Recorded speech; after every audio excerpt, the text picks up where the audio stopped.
Ono što je jako bitno, što bih voleo da kažem, a to nije samo moja informacija, informacija koja je i ranije plasirana u javnost, da sve knjige koje je napisao Sveti Vasilij Ostroški se nalaze u Vatikanu.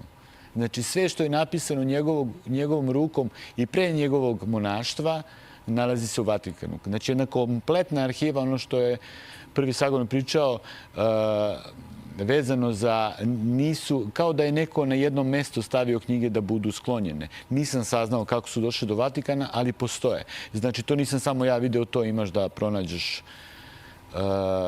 Osjećaj spoznaje je nešto najlepše što sam ja doživeo. Postoji, ljudi se ne mole Bogu, ili kad se mole Bogu, to je monolog. Ali ja sam pokušavao njima da objašnjavam da postoji 100.000 monologa i onda dođe za dijalog.